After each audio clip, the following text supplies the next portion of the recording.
मैं आपकी धन्यवादी हूँ कि आज मुझे आपने 2024 के इस बजट में अपने विचार रखने का अवसर दिया है और साथ ही मंडी क्षेत्र की जनता जिन्होंने मुझे अपना प्रतिनिधि चुनकर यहाँ उनके पक्ष की बात रखने का मौका दिया है, उनकी भी आभारी हूँ।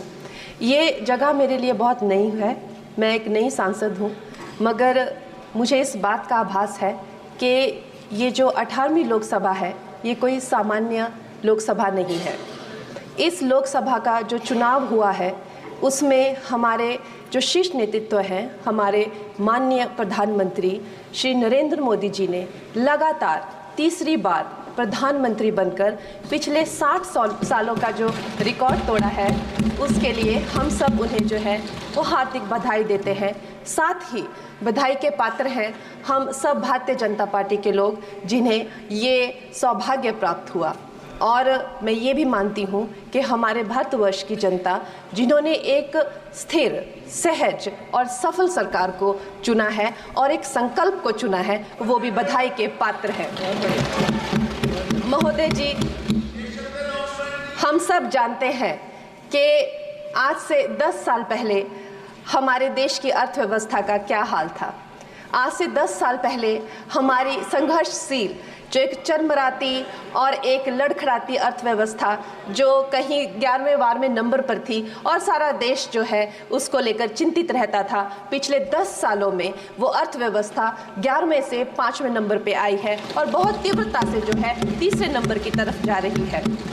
ये जो 2024 का बजट है ये सब वर्गों को जो है वो शक्ति प्रदान करने वाला बजट है। इस बजट से जो है वो हमारी अर्थव्यवस्था को भी तीव्रता मिलेगी महोदय जी। और जो हमारा 2047 का जो संकल्प है कि विकसित भारत का जो संकल्प है, हम प्रथम इकोनॉमी बनेंगे, वो भी इस बजट से हम पूरी उम्मीद है एक कदम हम उस संकल्प के जो है वो करीब जाएंगे। महोदय जी, पिछले साल हमारे हिमाचल प्रदेश में एक बहुत बड़ा प्राकृतिक संकट आया, एक बहुत बड़ी बाढ़ आई जिससे ना जाने कितने जन, धन, पशु, ज़मीन की हमारे लोगों को जो है वो हानि हो गई। लेकिन दुख की बात यह है कि अभी भी हमारा हिमाचल प्रदेश जो है उस त्रासदी के प्रभाव से जो है उसके प्रभाव से, उसकी हानि से बाहर नहीं आ पा रहा है। और उसका जो मूल कारण है वो है वहाँ की जो कांग्रेस की सरकार है, उनका जो लापरवाही है और उनकी भ्रष्टाचार नीतियां हैं। आज भी हमारे लोग जो हैं उस बाढ़ के प्रभाव से जो पीड़ित हैं। मैं आदरणीय और माननीय हमारी जो वित्त मंत्री हैं श्रीमती सीतारमण जी का मैं आभार व्यक्त करती हूं कि उन्होंने हमारी हिमाचल की जनता के लिए जो है एक स्पेशल रिलीफ फंड की जो घोषणा की है। हम सब हिमाचल वासियों की तरफ से हम आपका अभिनंदन करते हैं और हम आपका आभार प्रकट करते हैं। महोदय जी, मुझे ये जान के और आपको बताकर इस बात की खुशी भी होती है और खेद भी होता है कि जितना काम पिछले 10 वर्षों में हमारी भारतीय जनता पार्टी ने हिमाचल प्रदेश में किया है वो उतना काम हमारे आज़ादी के बाद 60 सालों में भी हिमाचल प्रदेश में नहीं हुआ था। आप सब हिमाचल जाते रहे होंगे। It is her maiden speech. आप सब Himachal it is her maiden speech, kindly.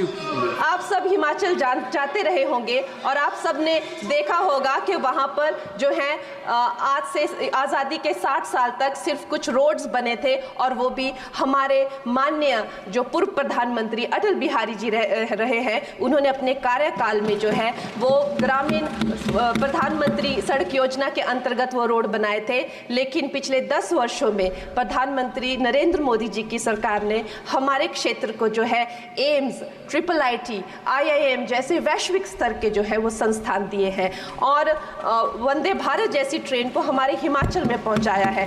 हमारे हिमाचल जैसे छोटे से राज्य को 3,500 करोड़ की लागत का मनाली कीर्तपुर जो है वो हाईवे दिया हुआ है, जिसमें माननीय महोदय जी 5 से ज़्यादा टनल हैं और 37 से ज़्यादा उसमें ब्रिजेस हैं। ऐसे वैश्विक स्तर की जो है हमें इंफ्रास्ट्रक्चर वहाँ पे मिली है और साथ साथ ही पूरे देश के लिए जो एक बहुत ही अद्भुत इंफ्रास्ट्रक्चर मार्बल है, जैसे कि हमारी अटल टनल 9 किलोमीटर की जो वो अटल टनल है, विश्व की सबसे लंबी टनल है और वो एक सिंगल ट्यूब हाईवे जो है वो पूरे विश्व के लिए जो है एक बहुत बड़ा उदाहरण है। और उसके साथ ही 11,000 करोड़ के हाइडल प्रोजेक्ट्स हमारे हिमाचल प्रदेश को दिए हैं। अगर मैं ये सूची यहाँ पे रखूँ तो शायद आप लोगों का बहुत वक्त जो है इसमें लग जाए, लेकिन लाखों लाभार्थी जो है वो चाहे मुफ्त राशन हो, चाहे पीएम की जो है वो मकान हो या आयुष्मान हो। हमारा हिमाचल प्रदेश एक ऐसे राज्य है जो पूरी तरह से शौच फ्री है और वहाँ घर घर में जो है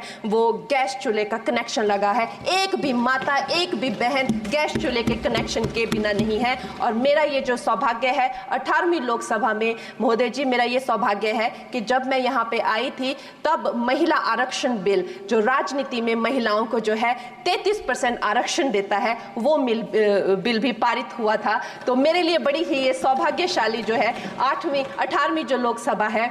और मैं ये कहना चाहूँगी कि ये जो बिल है ये अवश्य ही एम्प्लॉयमेंट हो या चाहे स्टार्टअप इनोवेशंस हो, चाहे हमारे गरीब और मिडिल क्लास को टैक्स रिलैक्सेशन हो या हमारे जो अन्नदाता किसान हो उन पे फोकस हो। ये मैं इसे होलसम बजट कहती हूँ। और मेरी एक प्रार्थना रहेगी हमारे सरकार से कि हमारे मंडी क्षेत्र में अगर एक इंटरनेशनल एयरपोर्ट हो तो अवश्य ही हमारी जनता का टूरिज्म की दृष्टि से बहुत कल्याण होगा। वो हमें ज़रूर इस विषय में सोचें। और मुझे लगता है ये जो बजट है हम हिमाचल के वासी जो हैं इसका पूरी तरीके से जो है वो वेलकम करते हैं। और धन्यवाद।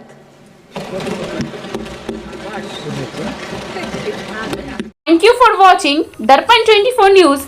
खबर को सबसे पहले पाने के लिए यूट्यूब पर देख रहे हैं तो सब्सक्राइब करें, फेसबुक पर देख रहे हैं तो फॉलो करें। कमेंट्स में अपनी राय या अपने आस पड़ोस में समस्या हमें बताएं। हमें सपोर्ट करने के लिए लाइक और शेयर अवश्य करें। धन्यवाद। थैंक यू फॉर वॉचिंग दर्पण 24 न्यूज। खबर को सबसे पहले पाने के लिए यूट्यूब पर देख रहे हैं तो सब्सक्राइब करें, फेसबुक पर देख रहे हैं तो फॉलो करें। कमेंट्स में अपनी राय या अपने आस पड़ोस में समस्या हमें बताएं। हमें सपोर्ट करने के लिए लाइक और शेयर अवश्य करें। धन्यवाद।